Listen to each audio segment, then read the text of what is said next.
പറയട്ടെ, കേക്ക്, അവിടെ ഇരിക്കേ. താങ്കൾ പറഞ്ഞ കേട്ടില്ലേ? ഇനി ഞാൻ പറയട്ടെ. ഈ ജമാഅത്തെ ഇസ്ലാമിയുടെ ഹിസ്റ്ററി താങ്കൾ പറഞ്ഞു. ജവഹർലാൽ നെഹ്റുവിന്റെ കാലത്തെ 10, 40, 50 കൊല്ലം കാലത്തെ മുമ്പത്തെ കാലമൊക്കെ പറഞ്ഞല്ലോ. അവര് പിണറായി വിജയന്റെ പാർട്ടിയെ പിന്തുണച്ചിരുന്നു. പിണറായി വിജയന്റെ CPM-നെ പിന്തുണച്ചിരുന്നു. ജവാദ് എവിടെയായിരുന്നു? ജവാദ് ചോദിച്ചിട്ടുണ്ടോ ഇതിനെ കുറിച്ച്?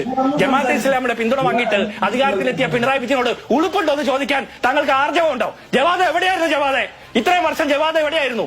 RSS-നെതിരെ പോരാടാൻ ഈ ജമാഅത്തെ ഇസ്ലാമി മതരാഷ്ട്രവാദം പറഞ്ഞു എന്ന് നിങ്ങൾ പറയുന്ന കാലത്ത് പിണറായി വിജയന്റെ പാർട്ടിയെ പിന്തുണച്ചപ്പോ താങ്കൾ എവിടെയായിരുന്നു? താങ്കളുടെ ആക്ടിവിസം എവിടെയായിരുന്നു? താങ്കളെ ഈ ലെവൽ പ്ലേയിങ് ഫീൽഡ് ഇല്ലാത്തടത്ത് വന്നിട്ട് ഗോൾ അടിച്ച് കളിക്കല്ലേ? താങ്കൾക്കെതിരെ പറയാൻ ജമാഅത്തെ ഇസ്ലാമിക്കാർ ഇല്ലാത്തടത്ത് താങ്കൾക്ക് മറുപടി പറയേണ്ടത് കോൺഗ്രസിന്റെ ലീഗിന്റെ ഉത്തരവാദിത്വമല്ല. പക്ഷെ ഒരു കാര്യം പറയണം, ഈ ലെവൽ പ്ലേയിങ് ഫീൽഡ് ഇല്ലാത്തടത്ത് വന്ന് ഗോൾ അടിച്ച് കളിക്കുന്നത് അത്ര മിടുക്കല്ല ജവാദെ. താങ്കൾ പറയുന്നത് പിണറായി വിജയന് വേണ്ടിയാണെന്നുള്ള കാര്യത്തിൽ ഒരു തർക്കവുമില്ല.